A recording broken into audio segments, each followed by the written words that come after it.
गोरखपुर से एक हैरान करने वाला मामला सामने आया है। यहाँ गोला थाना क्षेत्र के गोपालपुर चौराहे पर शनिवार को दो बाइक से आए हुए बदमाशों ने दिन दहाड़े उर्वा ब्लॉक पर तैनात सेक्रेटरी अनीस की हत्या कर दी। करीब 3 साल से जिस प्रेम कहानी की चर्चा पूरे इलाके में थी, शनिवार को उसका अंत हो गया। काफी कोशिश के बाद दोनों ने एक दूसरे का हाथ थामा और 3 महीने पहले धूमधाम से शादी की थी। 2020 में दोनों घर से फरार हो गए थे। तब लड़की के घर वालों ने अपहरण का केस दर्ज कराया था। केस दर्ज होने की जानकारी होने पर दोनों ने सोशल मीडिया पर आपस में प्रेम करने और कोर्ट मैरिज करने का वीडियो वायरल किया था। इसकी जानकारी होने के बाद पुलिस ने मामले में दखल दिया और इसके बाद दोनों घर वापस लौट आए। फिर दोनों ने आपस में धूमधाम से विवाह किया। जानकारी के मुताबिक कौड़ीराम ब्लॉक में दोनों की तैनाती एक साथ 3 साल पहले थी। इसी दौरान दोनों में इलू हो गया, फिर साथ में शादी करने का फैसला कर लिए थे। दीप्ति मिश्रा के घर वालों ने इसका विरोध भी किया और जब दोनों पक्ष तैयार नहीं हो रहे थे तब अनीस अपनी प्रेमिका को लेकर फरार हो गया। पिता की तहरीर पर पुलिस ने अपहरण का केस भी दर्ज किया था, लेकिन दोनों ने एक साथ रहने की बात करते हुए बालिग होते हुए कोर्ट मैरिज भी कर लिया था। इस वजह से बाद में लड़की के घर वाले भी तैयार हो गए थे और दोनों का धूमधाम से विवाह हो गया था।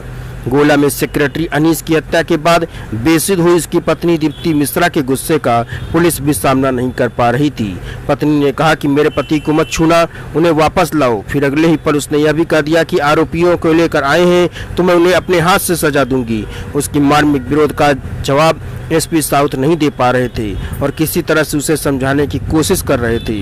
बोलते बोलते उसकी पत्नी दीप्ति मिश्रा अपने पति अनीस की याद में बेसुध हो जा रही थी और उसे किसी प्रकार से समझा बुझा करके शांत किया जा रहा था।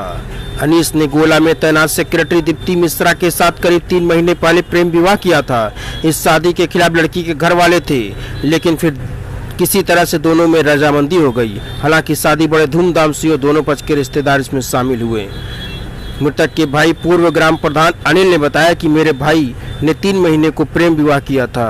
पत्नी भी सेक्रेटरी पद पर तैनात है। शादी से लड़की पक्ष के कुछ लोग नाराज थे। हत्या उन्हीं के लोगों के द्वारा किया गया है।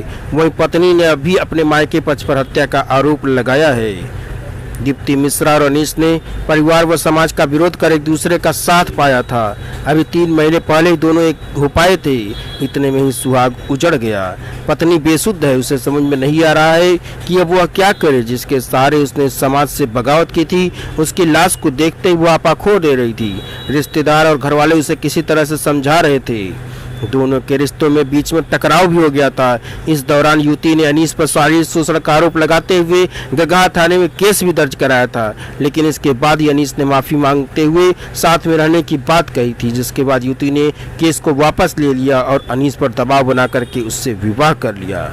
आपको बता दें कि अगर आप किसी भी ब्राह्मण की कन्या से विवाह करते हैं तो ब्राह्मण का समुदाय इतना खतरनाक समुदाय है कि आपकी हत्या करने से गुजरेगा नहीं। इसलिए जो भी व्यक्ति ब्राह्मण की कन्याओं के पीछे पड़े हुए हैं वो इस जो है घटना से स्वयं को समझाएं और अपने इलू वाले दिमाग को थोड़ा ठंडा रखें।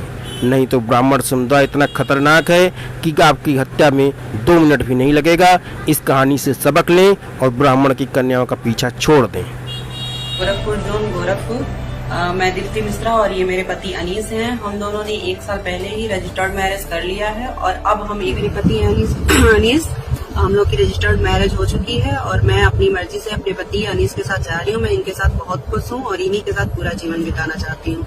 हाँ, हमारी पत्नी है और हमारा ये प्रार्थना है एसएसपी महोदय जी से, थानाध्यक्ष गगहा महोदय जी से, थानाध्यक्ष गोला महोदय जी से, हम पति पत्नी अपनी स्वेच्छा से अपने साथ हम दोनों महोदय, इसी वजह से मेरे पति के ऊपर एक झूठा आरोप लगाया जा रहा है कि उन्होंने मेरा अपहरण किया है और मेरे ससुराल पक्ष वालों पे भी यही आरोप लगाया जा रहा है कि उनके द्वारा मेरा अपहरण करवाया गया है और मुझसे ये सारी चीजें प्रेशर में करवाई जा रही हैं, बुलवाई जा रही हैं। महोदय, ऐसा कुछ भी नहीं है। मेरे पति और मेरे ससुराल पक्ष के सभी लोग बिल्कुल निर्दोष हैं। उन्होंने इसमें ना तो उनकी किसी प्रकार की कोई सहभागिता है और ना ही उनका कोई दोष है, लेकिन फिर भी महोदय उनको कल रात से ही मेरे ससुराल पक्ष वालों को उठा करके गगहा थाने पे बिठाया गया है, जिनको अभी तक वहां से रिलीज नहीं किया गया है। महोदय, इस प्रकरण पे मेरी सुबह ही मेरी टेलीफोनिक वार्ता एसएसपी महोदय गोरखपुर से और एसओ महोदय गगहा से हुई है। मैंने उन्हें मतलब सारी चीजों की जानकारी पूरी तरीके से दी है और उनसे ये आग्रह भी किया है कि महोदय मेरे ससुराल पक्ष वालों को तुरंत ही थाने से रिलीज कर दिया जाए। फिर भी महोदय अभी तक कोई कार्रवाई नहीं हुई है और मेरे ससुराल पक्ष वालों को अभी भी थाने पर बिठा करके अभी तक प्रताड़ित किया जा